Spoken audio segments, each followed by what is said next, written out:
Dr. Duncan Robertson, and how can we resolve this? Because it's worrying at the very least for people and potentially life-threatening if we don't get this sorted out. Well, absolutely. And, one of the things I would ask my MBA students when you sit them down is what's the strategy, right? And, I think the Prime Minister said it was to prevent a second wave that overwhelms the NHS. That's not quite the same thing as preventing a second wave.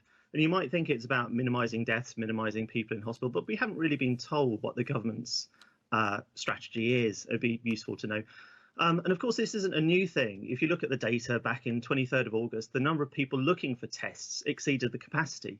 And that's when we started hearing about throttling of tests. And this first started in Blackburn with Darwin, and it's been going on ever since. So, 3.5 weeks ago.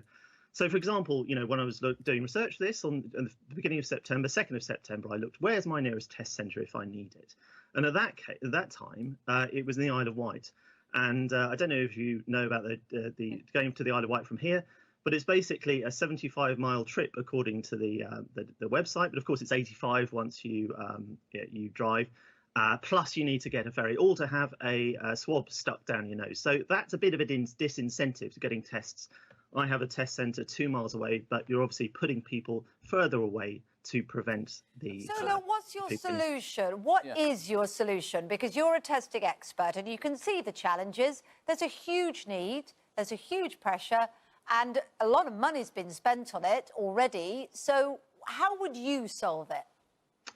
Well, I think there's a lot of guidance coming out about, for example, from the Department for Education, listening to the head teacher there, about phoning a helpline. And, this isn't the same as phoning up your mobile telephone company asking for an upgrade. This is really serious stuff. So you need to be able to speak to experts. And those experts are in the NHS and they're in Public Health England. And, they're not in NHS Test and Trace, which, of course, is nothing to do with the NHS. So you need to repatriate it. And it's also the expertise is in local councils. Each local council has a director of public health who's an expert in knowing what to do. And you need to get the experts locally working out what's happening in their local areas. I can look at a spreadsheet, but I don't know what's happening on the ground. The local councils know all this intelligence and they need to be given the resources to sort it out. Can we bring in Dr. Hillary at this stage? Dr. Hillary, what do you think about testing and how we fix it? Well, look, if only 8% of people with positive tests are getting their results in 24 hours, it means that 92% of people with positive tests are not having their contacts traced. Those thousands of people are out there spreading the virus to other people. So this is how the virus gets out of control, through inadequate testing. Now, if you prioritise patients, which you have to do, patients have to be seen and tested first so that we know what we're treating. Then the NHS staff come next, and care home staff need to be tested so that we know that those residents and those patients are safe in their hands.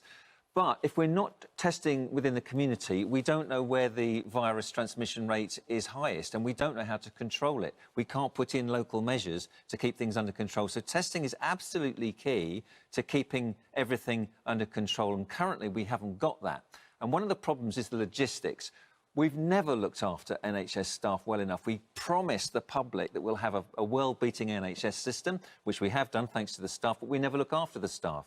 And now we haven't got enough of them in labs to process the enormous number of tests. So we've got samples that are arriving, they're leaking, the packaging has to be undone. It's taking a huge amount of time, and we're stuck in that situation now. So we need more people, and again, I agree totally with Dr. Robertson there. We need experts advising people on what to do locally, because we just haven't got that guidance.